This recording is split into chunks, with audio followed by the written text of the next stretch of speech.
رمضان المبارک رمضان المبارک رمضان المبارک رمضان المبارک ہے چار سو چراغاں آیا ہے ماہ رمضان ہے چار سو چراغاں بالله من الشيطان الرجيم بسم الله الرحمن الرحيم فأردنا أن يبدلهما ربهما خيرا منه زكاة وأقرب رحما وأما الجدار فكان لغلامين يتيمين في المدينة وكان تحته كنز لهما وكان أبوهما صالحا فأراد ربك أن يبلغا أشدهما ويستخرجا كنزهما رحمة من ربك وما فعلته عن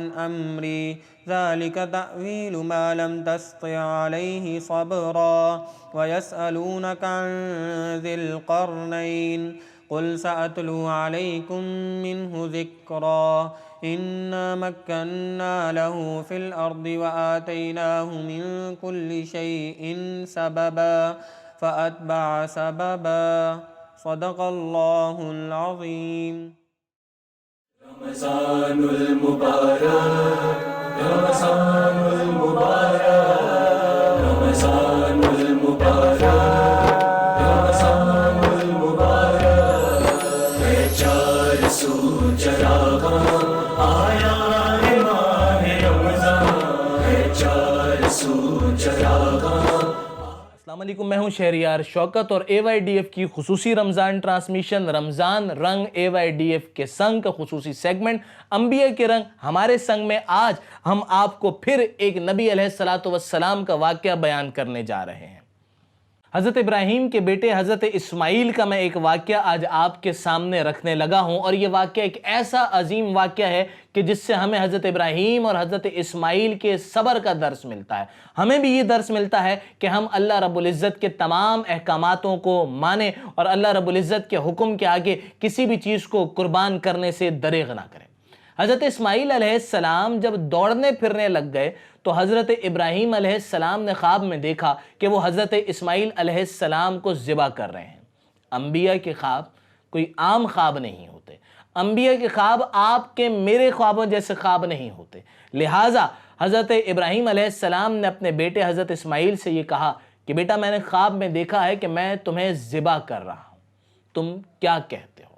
حضرت اسماعیل علیہ السلام نے کہا کہ میرے ابا جان، آپ نے یہ خواب دیکھا ہے تو یقینی طور پر یہ اللہ رب العزت کا حکم ہوگا، اللہ رب العزت کے حکم کی تعمیل کیجئے، آپ مجھے صبر پر پائیں گے۔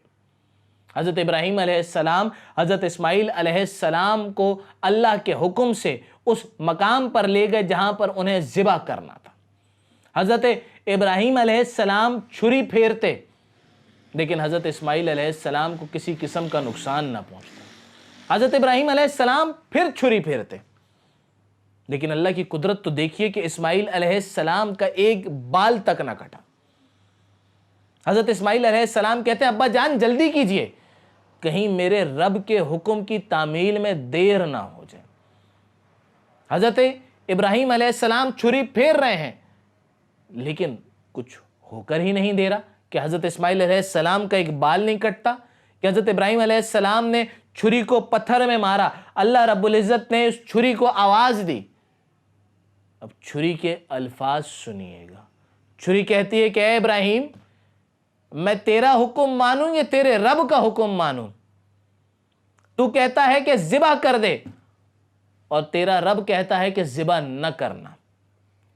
کہ اتنے میں جبرائیل امین جنت سے ایک دمبا لے کر آتے ہیں اور حضرت ابراہیم علیہ السلام کو بتاتے ہیں کہ اللہ رب العزت آپ کا امتحان لینا چاہتے تھے، آپ کا امتحان لینا مقصود تھا اور آپ اس امتحان میں کامیاب ہو گئے۔ ذرا ٹھنڈے دل سے سوچئے، تنہائی میں بیٹھ کر سوچئے کہ اللہ کا حکم ہے کہ اپنے بیٹے کو ذبح کر دو، یہ کسی باپ کے لیے کیسا ہوگا؟ لیکن ان کا صبر تو دیکھیے کہ اللہ کے حکم کے آگے باپ بیٹا دونوں سر جھکا لیتے ہیں اور اللہ کے حکم کی تعمیل کرتے ہیں. اور اللہ کی ذات وہ اتنی رحیم ہے کہ جب وہ دیکھتی ہے کہ میرا نبی، میرا بندہ میرے حکم کی تعمیل کر رہا ہے تو چھری کو حکم دیتے ہیں کہ اسماعیل کو کوئی نقصان نہ پہنچانا، اسماعیل کا ایک بال نہ کاٹنا، اسماعیل کو ذبح نہ کرنا. اور اتنے میں جبرائیل امین وہ دمبا لے کر جنت سے آ جاتے ہیں اور پھر اس دمبے کو قربان کیا جاتا ہے. اور یہی وہ واقعہ تھا کہ جس واقعے کی یاد میں ہم سنت ابراہیمی کی یاد میں ہر سال عید الاضحیٰ پر، بڑی عید پر ہم قربانی کرتے ہیں اور حضرت ابراہیم علیہ السلام کی قربانی کو یاد کرتے ہیں. یہاں میں ایک بات آپ سے عرض کر دینا چاہتا ہوں کہ کیا صرف اسی طرح دمبا، گائے، بکرا ذبح کرنے سے ہم سنت ابراہیمی کو زندہ کر پاتے ہیں؟ یقینی طور پر وہ ایک حکم ہے جس کی تعمیل لازم ہے ہر اس شخص پر کہ جس پہ فرض ہو. لیکن اس جانور کے گلے پر چھری پھیرتے ہوئے اپنی خواہشات پر بھی تو چھری پھیرنی چاہیے. ہمیں یہ بات بھی تو یاد رکھنی چاہیے کہ جس طرح آج اللہ کے حکم پر ہم اس جانور کو قربان کر رہے ہیں، جب اللہ کا حکم ہوگا ہم اپنا جان مال سب اللہ رب العزت کے راستے میں قربان کر دیں گے. آج کا واقعہ آپ نے سنا. اللہ رب العزت سے دعا ہے کہ ہمیں سمجھنے کی اور اس پر عمل کرنے کی توفیق عطا فرمائے. اگلی نشست میں پھر آپ سے ملاقات ہوگی. مجھے اجازت دیجیے. اللہ نگہبان. رمضان المبارک، رمضان المبارک، رمضان المبارک، رمضان المبارک. ہے چار سو چراغاں آیا ہے ماہ رمضان، ہے چار سو چراغاں.